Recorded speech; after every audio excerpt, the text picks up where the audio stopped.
Should your faith matter to voters? Well, I guess it depends on what that faith is. If it's inconsistent with the values and principles of America, then of course it should matter. But if it fits within the realm of America and consistent with the Constitution, no problem. So do you believe that Islam is consistent with the Constitution? No, I don't. I do not. I would not advocate that we put a Muslim in charge of this nation. I absolutely would not agree with that.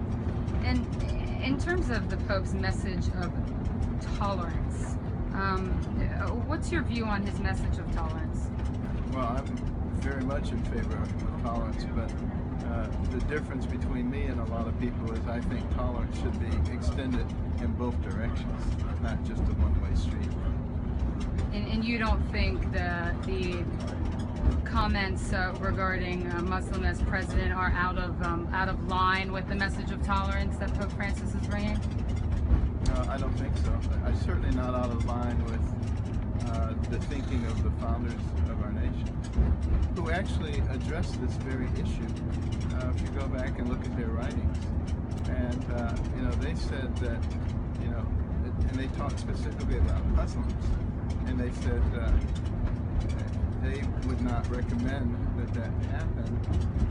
However, if the population of the United States changed and we had a different belief system, a different basis, then of course you can change it to whatever you want to. And the Constitution is made to be able to accommodate a complete change in the populace and what they believe in.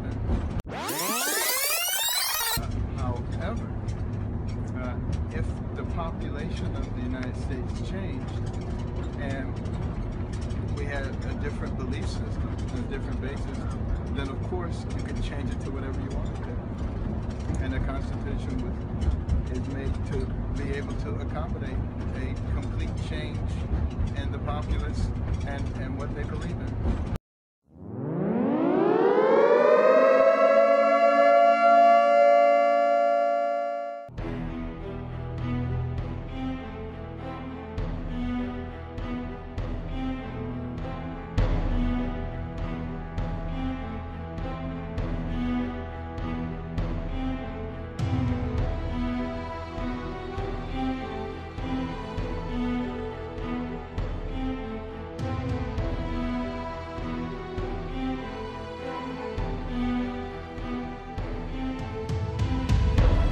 This week's Time magazine cover story is proof enough that if you want to know the truth about Islam, don't go to Rome. Go to Bethlehem instead. On the screen behind me, you see the cover story, title of the cover story there on Time.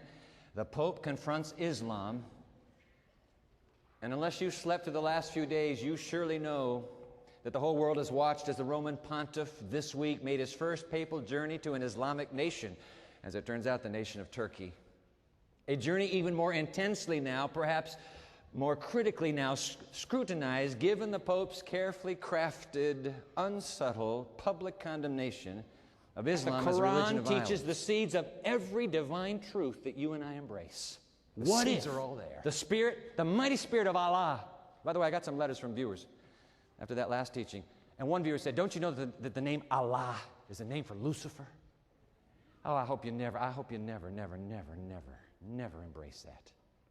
Allah, listen carefully now. Allah is closer to Elohim, the Hebrew name for God, than is our English word God. In fact, hold on to your seats. The English name God is a Nordic pagan god.